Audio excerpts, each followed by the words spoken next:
Coucou, salam tout le monde, j'espère que vous allez bien, j'espère que vous passez une excellente journée, j'espère aussi que vos familles, vos proches, que tout le monde se porte bien autour de vous. Nous, ça va très très bien, alhamdoulilah.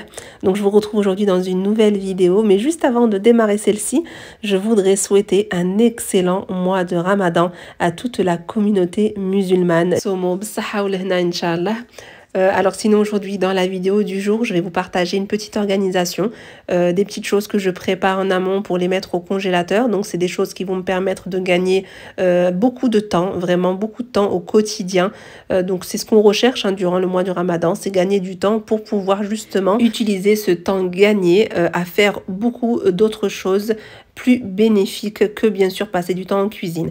Après, je dis pas que c'est pas bien de cuisiner, bien au contraire, c'est tout à notre honneur. On cuisine pour des jeûneurs, donc voilà, on gagne quand même pas mal de hasanat. Mais bon, de là à passer 6 heures en cuisine, personnellement, je ne vois pas l'intérêt. Mais encore une fois, c'est uniquement mon avis. Chacun fait comme il le souhaite. Alors ici, j'ai 4 bottes de coriandre. Donc la coriandre, c'est quelque chose que j'utilise beaucoup plus que le persil. Du coup, je l'achète en plus grosse quantité. Donc pour ne pas devoir l'acheter chaque semaine, ce que je fais, c'est que j'en achète 3-4. Je les lave, je les égoutte un petit peu. Ensuite, je vais les hacher. Donc j'utilise mon hachoir, un hachoir classique que vous avez à la maison. Et je vais l'hacher vraiment finement comme ça quand je vais préparer des soupes ou bien même ça peut être des petites galettes de pommes de terre dans lesquelles j'aime bien mettre un petit peu d'herbe. Eh bien, ils seront déjà finement hachés et elles vont très très bien se mélanger à la préparation. Alors j'ai fini de les mettre dans les sachets, j'ai bien fermé et maintenant ça va aller au congélateur. Et à chaque fois que je voudrais faire, moi ça à la base je l'utilise essentiellement pour préparer les soupes.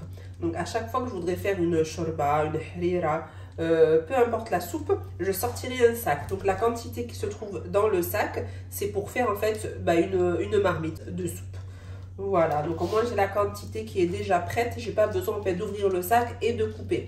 En revanche, vous pouvez très bien mettre toute la quantité d'herbe dans un seul grand sac. Ensuite, c'est super simple. Quand vous en avez besoin juste d'une petite quantité, en fait, vu que ça sera congelé, donc ça sera dur, il suffira simplement de briser, en fait, de casser comme ça. Et puis, vous prendrez le morceau que vous aurez besoin. Mais je trouve que c'est plus pratique de préparer pile la quantité que je vais avoir besoin pour une marmite de soupe, par exemple. Voilà.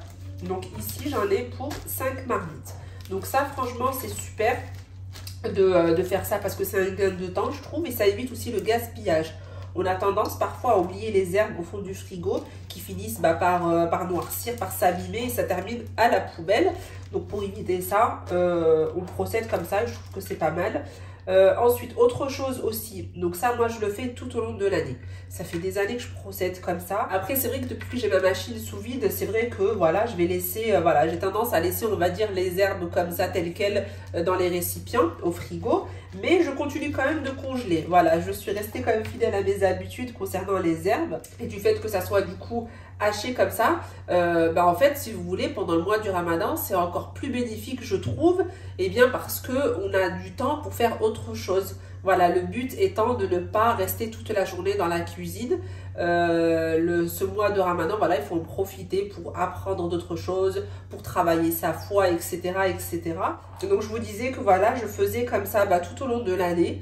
Et je trouve qu'à l'approche du Ramadan, il est encore limite plus, c'est encore plus utile de procéder comme ça parce qu'en fait, ça nous fait gagner pas mal de temps durant ce mois de Ramadan parce que on passe moins de temps en cuisine. Donc si on peut faire plein de petites bricoles comme hacher les herbes, préparer des soupes et les mettre au congélateur, si on peut faire des, je sais pas moi, des briques pareil, les congeler. Donc même si vous le faites tout au long de l'année comme moi, je trouve que c'est encore mieux de le faire juste avant le Ramadan, tout simplement pour passer moins de temps en cuisine. Voilà, je pense qu'on le sait tous et toutes, le mois de Ramadan n'est pas fait que pour la cuisine. Bien sûr, on va cuisiner, c'est tout à fait normal, il faut bien manger. Mais voilà, si on peut éviter de rester des heures en cuisine et en fait, il y a apprendre tellement de choses, il y a tellement à apprendre dans notre magnifique religion. Donc si on peut, voilà, utiliser notre temps à apprendre d'autres choses, bien pourquoi pas. Donc c'est vrai que très souvent, quand on fait des vidéos comme ça, à l'approche du Ramadan, qu'on montre un petit peu notre organisation, parfois on reçoit des messages pas très sympathiques. Voilà, on nous dit, voilà, le Ramadan n'est pas fait que pour manger, etc. Eh bien moi je dis que on mange pendant le mois du Ramadan comme tous les autres mois de l'année. mais qu'il est très important de s'organiser à l'approche du Ramadan pour pouvoir avoir du temps pour sa religion, pour sa foi. Ça, c'est très important. Donc après, bien sûr, chacun pense comme il le souhaite. Moi, je partage simplement ma façon de voir les choses, ma vision de voir les choses et mon organisation. Donc le fait, voilà, du fait que je prépare des choses comme ça à l'avance. Je fais même parfois le pain, je fais les soupes.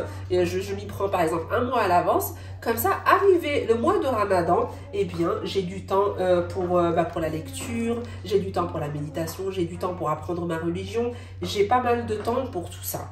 Si, bien sûr, on ne fait rien, déjà on travaille à l'extérieur et en plus il faut cuisiner, s'occuper des enfants, ça va être difficile de trouver du temps en fait pour ça. Donc voilà, donc si je peux partager quelques petites astuces qui peuvent être utiles au quotidien, eh bien pourquoi pas. Voilà tout le monde, et maintenant je vais mettre ça au congélateur et je vous retrouve tout à l'heure. Je vous retrouve ici donc avec la mise en sac des pois chiches. Donc je les ai fait tremper la veille. Ils ont passé la nuit dans l'eau. Donc ils ont bien gonflé. Et ici donc je mets la quantité dont je vais avoir besoin pour une seule utilisation. Je ne vais pas mettre tout dans un seul sac. Ça va m'éviter en fait après de devoir me servir dans un seul sac. Ça peut être un petit peu embêtant. C'est faisable mais c'est un peu embêtant. Donc c'est pour ça que je vais procéder comme j'ai fait avec la coriandre. Maintenant il ne me reste plus qu'à les mettre au congélateur. Et ensuite je vais vous retrouver donc pour la préparation de la tomate concentrée. Alors ce que je fais, c'est que j'achète toujours le gros pot, vous savez, je crois de 800 grammes il me semble, mais vraiment le plus gros pot en fait que vous pouvez trouver en rayon, et je vais le mettre dans un sac de congélation. Ensuite je vais étaler assez finement, voilà, juste comme ça, à l'aide de ma main, je vais retourner le sac et à l'aide de mon doigt, je viens faire des petits traits. Vous allez voir, ça va former des petits rectangles, donc prêts à l'utilisation. Donc en fait, quand ils vont séjourner au congélateur, qui vont devenir vraiment très durs, ça va être très simple. J'aurai juste à ouvrir le sac et venir prendre le petit morceau. Voilà, je trouve que c'est assez pratique et ça m'évite aussi de perdre la tomate concentrée si je devais la conserver au réfrigérateur.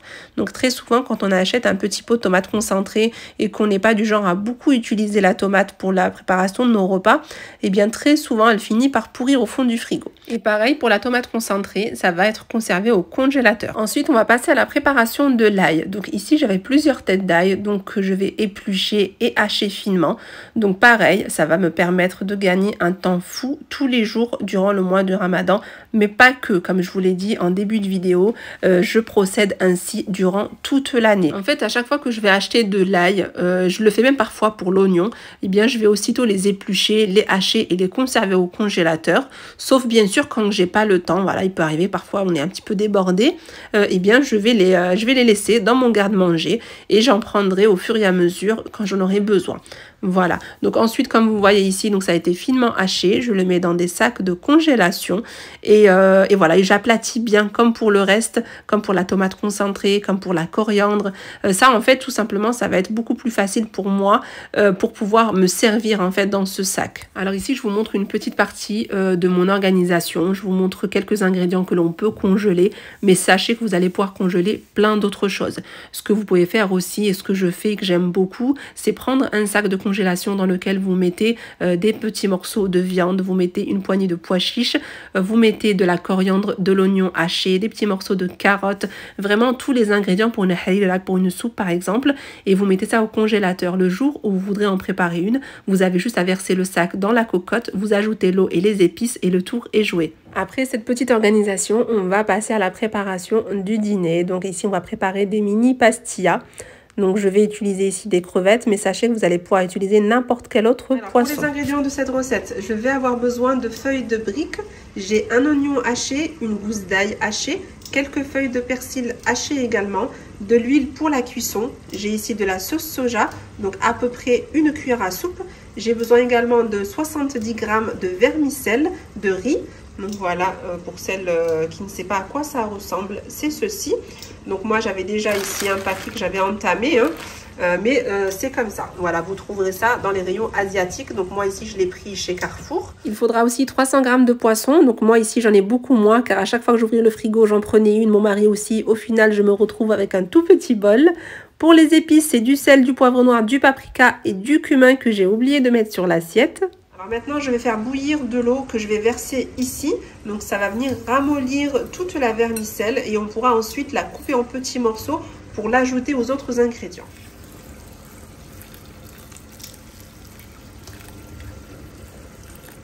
Alors j'ai oublié tout à l'heure de vous dire qu'il fallait également 2 carottes râpées. Voilà, et ici donc je vous montre ce que ça donne. Donc j'ai versé l'eau bouillante dessus, j'ai laissé 5 minutes environ. Et voilà comment que ça devient. Donc là c'est tout mou en fait, c'est comme quand vous faites cuire vos spaghettis, c'est exactement pareil. Donc là elles sont prêtes à l'utilisation. Alors on va commencer la recette. J'ai allumé ici le wok et je vais ajouter un petit peu d'huile, donc environ 2 cuillères à soupe. Je fais chauffer et je vais pouvoir ajouter mes oignons.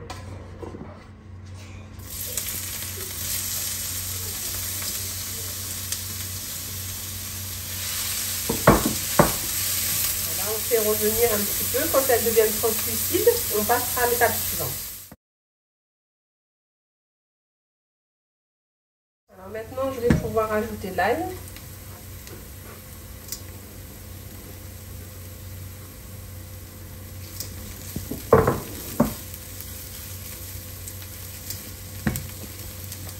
J'ajoute les carottes râpées.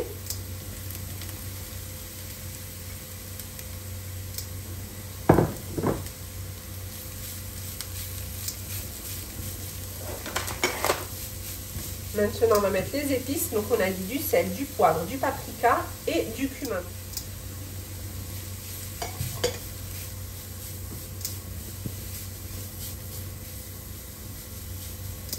On va mettre les crevettes. Après, les crevettes, là, dommage, j'en ai pas beaucoup. Le double aurait été beaucoup mieux. Donc, voilà, je vous laisse vous doser comme vous aimez. On met le persil haché. Alors maintenant, on va ajouter la vermicelle. Donc, je la coupe comme ça au ciseau.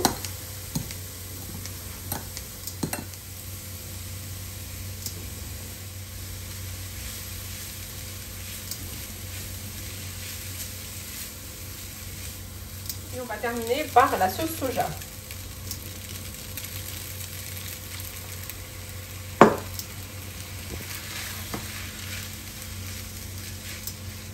Maintenant, je vais couvrir et je vais laisser comme ça sur le feu, donc à feu moyen, pendant 3-4 minutes.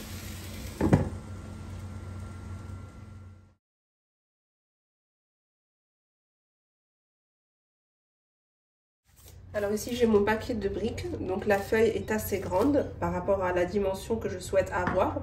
Donc je vais utiliser donc ce moule-là pour m'aider, en fait, ce petit bol. Alors, vu que les feuilles sont trop grandes, donc ce que j'ai fait, donc vous pouvez voir que j'ai découpé 2 cm environ pour qu'elles soient plus petites. Voilà, donc je les ai simplement pliées en deux, ensuite comme ceci et comme ça. Et je coupe 2 cm environ pour que ça soit pile par rapport en fait à mon bol. Voilà, ensuite ce que j'ai fait avec une autre feuille, j'ai coupé des petits cercles comme ça, légèrement plus grands que le bol que je vais utiliser. Voilà, on commence. Donc on en met une comme ça dans le fond. Ah, j'ai oublié aussi, donc j'ai préparé du beurre aussi fondu, hein, ça sera pour les dorer au-dessus. Et on aura besoin de blanc d'œuf aussi pour coller les feuilles. Donc soit du blanc d'œuf, soit un mélange de farine et d'eau. Vous obtiendrez une pâte un peu liquide et vous l'utilisez en fait pour coller, tout simplement. Donc là, ce qu'on fait, c'est qu'on va ajouter le petit cercle qu'on a coupé, comme ceci. Et ça va éviter en fait le fait de doubler, ça va éviter que la pâte se perce en fait. Donc c'est pour ça on va venir la consolider avec un cercle en plus. Donc là j'ai ma farce qui a tiédi, hein, donc il ne faut pas l'utiliser brûlante pour pas déchirer les feuilles de briques.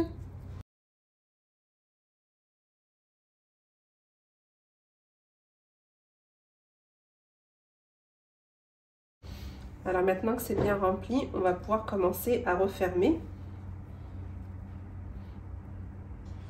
Comme ceci. On va utiliser du blanc d'œuf.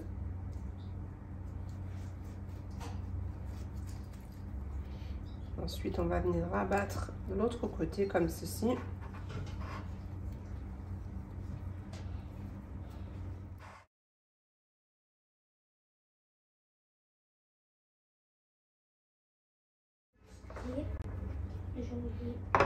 Voilà ce qu'on obtient.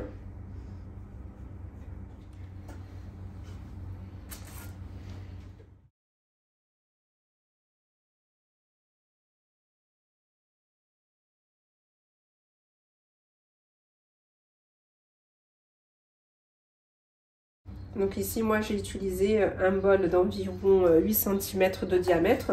parce que je voulais vraiment quelque chose d'assez petit. Voilà, je les voulais vraiment en portions individuelles. Mais vous pouvez très bien utiliser vraiment le bol que vous avez à la maison, d'une autre dimension. Ça pose absolument pas de problème. Donc il peut être plus petit que celui-ci, il peut être plus grand. Vraiment, ça ne change rien du tout à la recette. Vraiment, utilisez le bol que vous avez à la maison. Ça ne sert à rien d'aller acheter un bol comme celui-ci pour réaliser cette recette. Vraiment, ça ne sert strictement à rien. Faites vraiment avec ce que vous avez. Hein. Ça, c'est vrai que je me répète, je le dis tout le temps. Mais voilà, c'est ce qu'il faut. Personnellement, quand il me manque quelque chose pour réaliser une recette, que ce soit un ustensile ou un ingrédient, je vais faire en sorte de trouver quelque chose d'assez similaire à la maison pour pouvoir reproduire cette recette. Sauf si, bien sûr, c'est un ingrédient ou un ustensile indispensable. Là, oui, j'irai me le procurer. Autrement, je fais avec ce que j'ai à la maison. Donc voilà, maintenant on va la retourner. Voilà, on a une mini pastilla toute mignonne. Maintenant que j'ai fini de les préparer, je vais venir mettre un petit peu de beurre sur le dessus. Donc j'ai fait fondre un peu de beurre. Voilà, je sais qu'il y en a qui mettent de l'huile. Après j'ai une petite préférence pour le beurre. Je trouve que ça colore mieux. Voilà, c'est plus joli en fait. Alors maintenant je vais les enfourner dans un four préchauffé à 200 degrés. Après la cuisson ça va hyper vite. Ils vont colorer très vite parce qu'en fait tout est cuit à l'intérieur. On ne cherche pas à faire cuire la farce. Là ce qu'on veut c'est juste faire dorer en fait la feuille de brique, donc ça va vraiment prendre que quelques minutes. Donc surtout restez bien à côté du four, voilà, ne partez pas trop longtemps, ça serait dommage de les brûler. Bon ben on va les faire cuire et je vous retrouve tout à l'heure pour la présentation. Alors je vous retrouve 10 minutes plus tard. Donc ici ce que vous voyez sur les mini pastillas c'est du fromage râpé. Donc 2 minutes avant la fin de cuisson j'ai mis un peu de fromage sur le dessus et j'ai remis au four en allumant uniquement le haut. Et voilà ce que ça donne. Donc là on va passer à la petite décoration finale. Alors voilà, je vous retrouve après avoir décoré les mini pastillas aux crevettes. Donc voici ce que ça donne. Donc une petite décoration toute simple. J'ai utilisé un reste de crevettes, des citrons, un peu de tomates cerises et des olives. Et le tour est joué. On obtient vraiment une très jolie entrée. Après ça peut être aussi le plat principal, pourquoi pas. Donc voilà. Alors nous sommes arrivés à la fin de cette vidéo, j'espère vraiment que vous avez apprécié. Si c'est le cas, n'hésitez pas à liker la vidéo, à commenter et à partager la chaîne autour de vous. Je suis certaine que quelque part, il y a des personnes de vos contacts qui pourraient très certainement apprécier le contenu de cette chaîne. Et il ne me reste plus qu'à vous dire Sahaftorkom, un bon appétit à toutes et à tous. Et je vous retrouve très vite dans de nouvelles vidéos, Inch'Allah. Bye bye.